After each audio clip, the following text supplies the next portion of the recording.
Your Majesties, welcome back to the channel. Thank you so much for returning. So today, I want us to just go straight to this is episode 2. Like I said, we'll be having a discussion on this very book, The People of the Sun. And I want us to continue until we are done with this book. Then we pick another book and we continue that way. Okay? So last time we started with understanding the concept of the Bible, and there are some things that we had, some discussions that we had. So we're going to continue. So I'm going to term this Understanding the Concept of the Bible, episode 2. So today we will continue with what we call darkness. The term darkness. Mind you, there is a reason why I'm bringing this up here. I want us to have a diverse knowledge, picking up concept, bringing to you what other people think, and wrapping it up, okay? There is nothing wrong in trying to excavate. Your Majesty, there's nothing wrong in trying to get other people's opinion about whatever beliefs that has been there. And it's not healthy to conclude that someone else's opinion is totally wrong. Have you done some little research behind that and see why you're saying it is wrong? Because there is no concept that is totally wrong. Every concept was born from the truth. So even if it is wrong, the background, the foundation of that concept, do we find time to go to the foundation of that concept? That's a mistake that most of us make. Immediately we hear people talking, we conclude, and that is exactly what religion has conditioned our minds to. Organized religion condition your mind to not take anything outside. So you remain with what you know. What you know is the absolute truth. Don't take anything outside. And that is exactly what we are trying to correct here. Okay, this whole idea of what I know is the absolute, I'm not taking anything outside, is what we are trying to correct. Every concept was born out of the truth. Along the way, people omit, people add just to suit their way of life and just to tell themselves that they are living the right path that they should live. So when we listen to Emmanuel's own idea about darkness, you discover that it resonates. It resonates when you do intensive study on religion. Okay? Now, when you say darkness, like I said initially, when you say darkness, what comes to mind is evil.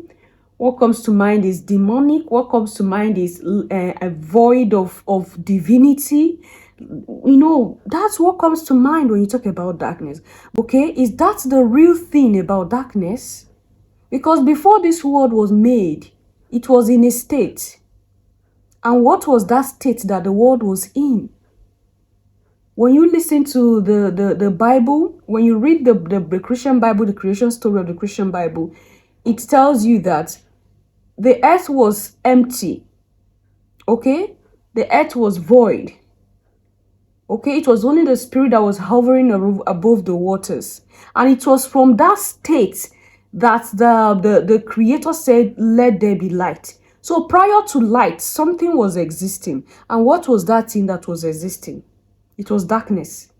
And it is said in your Bible that the spirit of the creator was the only thing that was hovering around over the waters. So in darkness, the spirit of the creator was present. So now, why are we not looking, like when we are reading scriptural books, we are reading holy books, why are we not allowing our common sense most of the times?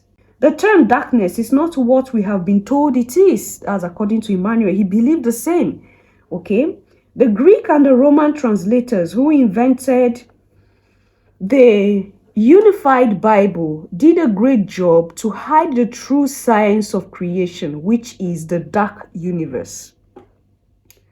Growing up as children, we were taught that darkness is evil. Like I said, immediately you hear darkness, what comes to mind is everything devoid of the creator or divinity. You see, the darkness is evil, wickedness, absence of light, sinfulness, and destruction. But darkness is the foundation of the universe. You see, in every in the Abrahamic religion creation story, you discover that when you think critically, you are calm and you understand what you are reading, you discover that prior to light, it was darkness that was existing, like I said. And in that darkness, the Spirit of the Almighty was still present. So what are we saying? Okay. Darkness is the mother of all things in the universe, which the Authorized Bible translates as the Holy Spirit. Okay. The lower self of darkness is the sun. Without darkness, there will be no light, because it was out of darkness that light was called forth from. Your Majesties, we're not doing this to please anybody, okay? We are doing this to have a critical thinking and analyze the word, because a lot of havoc has been done to even our reasoning, our understanding. Your Majesties, is unfortunate. Darkness created the sun, and the sun created the earth. The climate is controlled by the clouds. The clouds are controlled by the cosmic rays, and the cosmic rays are controlled by the sun. You see, I like how Emmanuel, did everything. He has proof of science there. So it's something that you can easily go to check if it is the right thing or not. So this idea of looking at darkness as total evil is what we are trying to correct. And Emmanuel did his best in this book to see that, like one of you said, you read through this book all through, and it doesn't resonate with you. I don't know why, but there's a lot of things here that when you are calm, you're focused, you gradually peek out. Okay? There is nobody that will be 100%.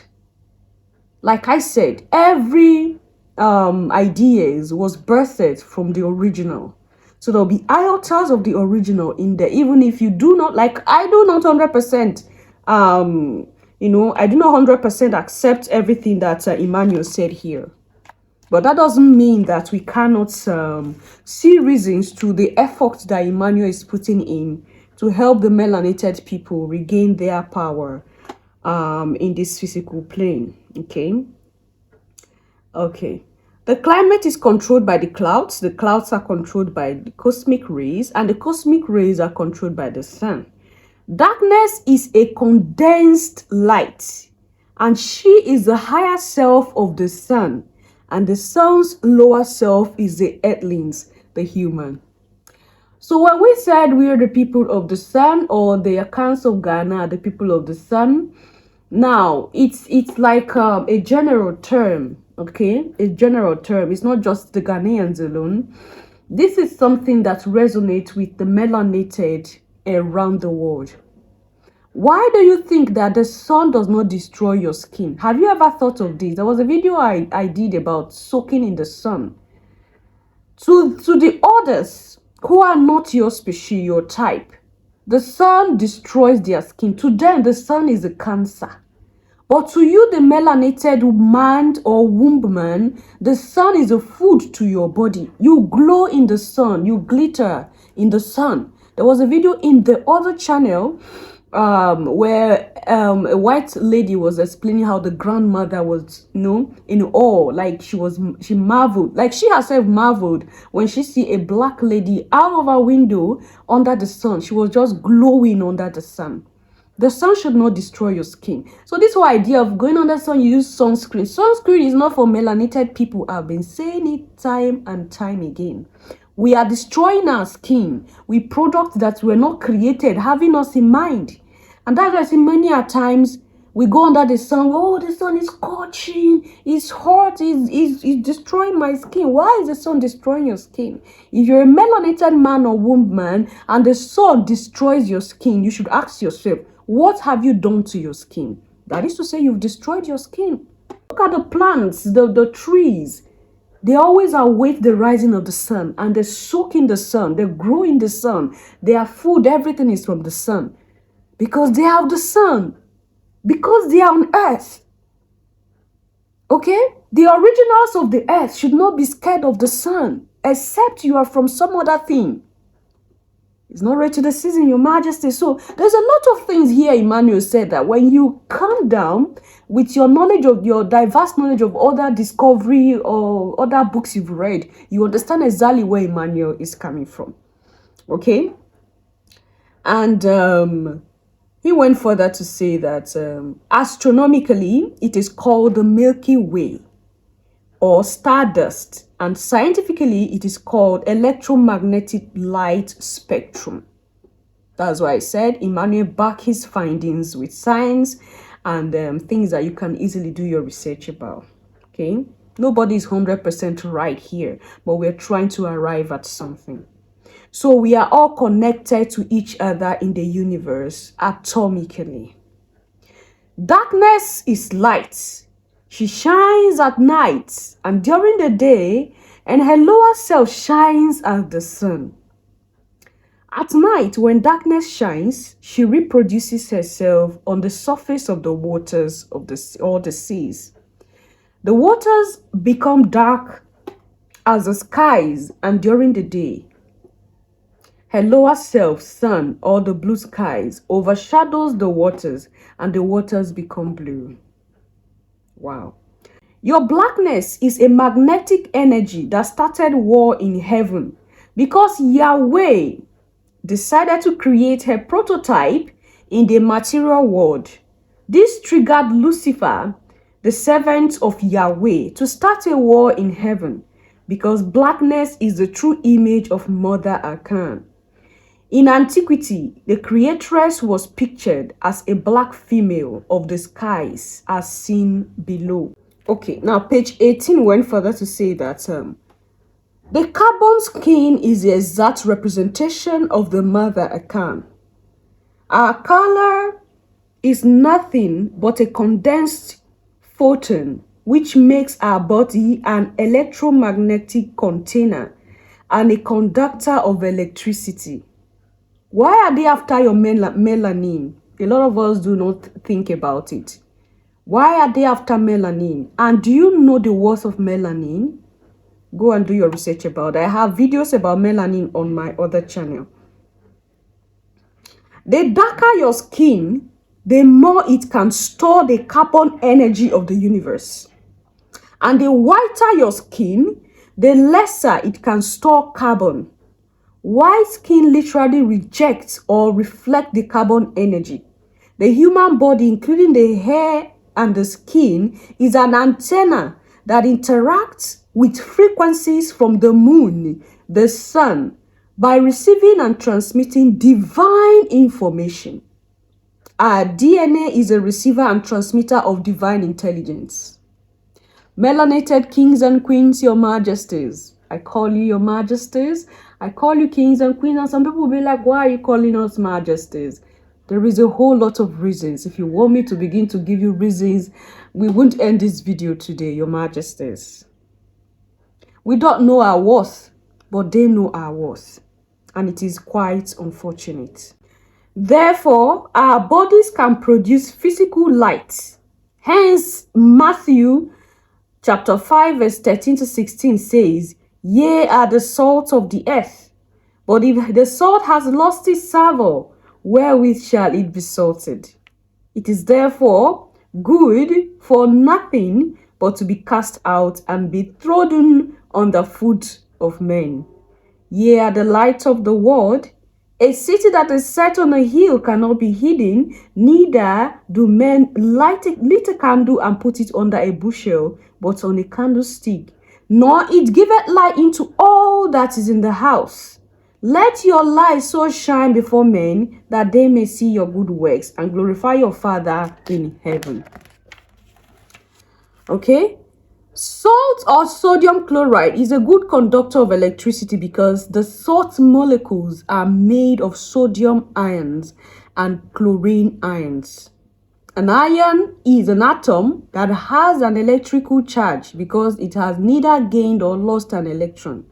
When you put salt in water, the water molecules pull the sodium and the chlorine ions apart, so they float freely. These ions are what carry electricity through water. The concept of modern electrical bulb is an old idea which originated from the glowing light of the pineal gland.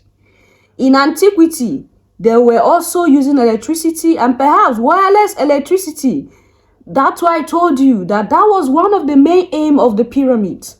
Okay? The Europeans came and told Africans that the pyramid had no use. It was just that it's only a gravesite for the pharaohs. But the pyramid was what was used to conduct electricity. Free electricity from the air. Okay? In antiquity, they were also using electricity and perhaps wireless electricity. But today, mainstream science is trying to claim the credit for inventing electrical bulb.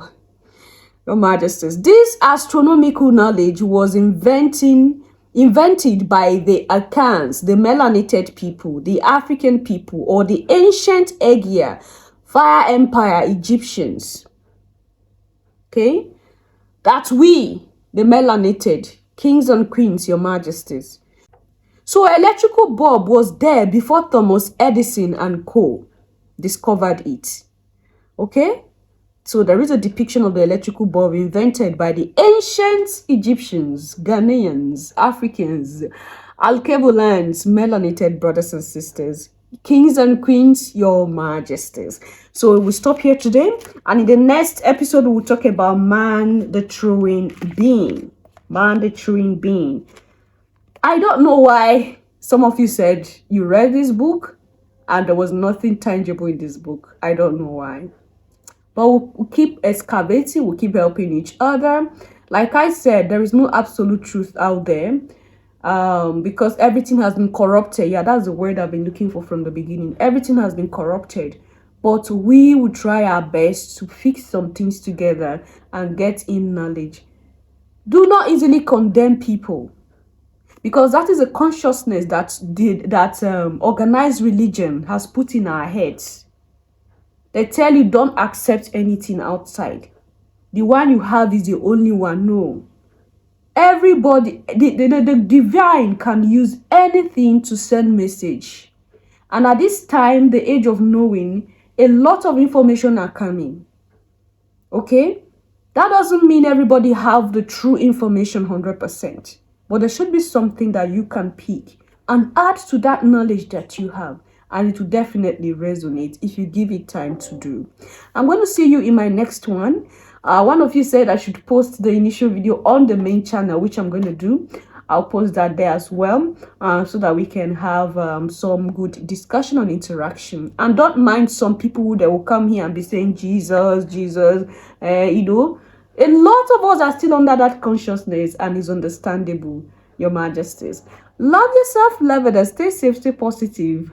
Bye for now.